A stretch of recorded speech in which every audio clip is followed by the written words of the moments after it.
Okay, so this is our special reading. Alamin natin yung mga bagay na pwede at hindi pwede para makamit natin kung ano man yung meron, 'di ba? So gagamit tayo dito ng isa pang deck. This is our special episode 3258, 3259, and 3260. Kukuha tayo dito ng tatlo. Sa gustong magpa-reading, magpa-book ng full private reading, ng ritual, ng cleansing, pagtanggal ng kamalasan, at gustong magkabalikan, gustong magtanggal ng third party, sabihin nyo lang po, i-ritual po natin yan. Okay?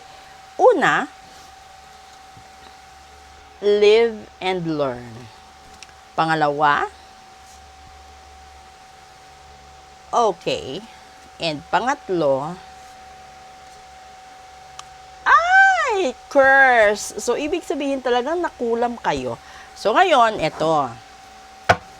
Kung ikaw yung tipo ng tao na sa pakiramdam mo, okay naman yung takbo ng buhay mo. 'Di ba? Maganda naman yung takbo ng relasyon mo. Pero bakit bigla kang hiniwalayan, tinalikuran, ipinagpalit, 'di ba? Bigla kang sinayang lahat-lahat. Dahil dito yan sa pangatlo.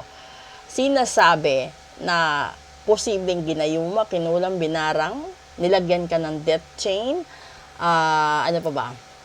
Lahat ng pamamaraan ng paninira para mabigyan ka ng problema, ma-divert yung attention mo, ma-divert yung focus mo.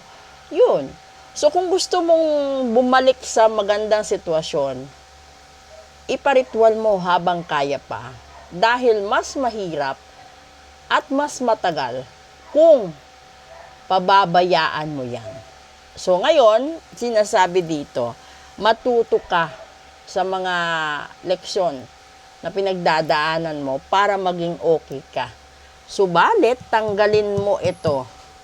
No, kung meron kang barang, kulang, sumpa, gayuma, may death chain. Yung death chain kasi is isa siyang tipo ng sumpa at barang na combine na kung sino yung tao makakasalamuha mo, mamalasin din. So, lahat ng taong tutulong sa'yo, mamalasin din.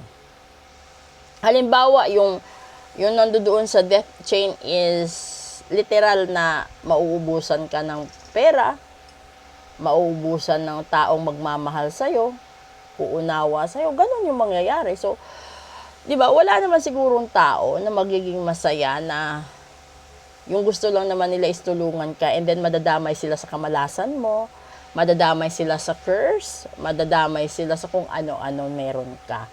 So, kung meron kayong observation or meron kayong pinagdaanan sa buhay, yung maiintindihan mo na kapag yung taong yan kasama mo, parang ang gaan ng buhay mo. Pero kapag may taong nakakasalamuha ka at parang siya lagi, yung parang nararamdaman mo na parang bakit ang bigat ng dugo ko dito? Bakit kapag itong taong ito nasa harap ko or nakasama ko, ang hirap ng buhay ko?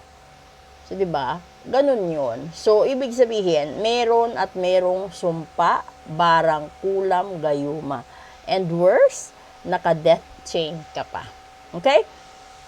So, doon naman sa mga inaalat ang negosyo, trabaho, pag-a-apply sa abroad, pagpapasa sa board exam, iparitual nyo din po yun. Kung gusto nyo mabawi yung asawa nyo, matanggal yung third party, let me know po.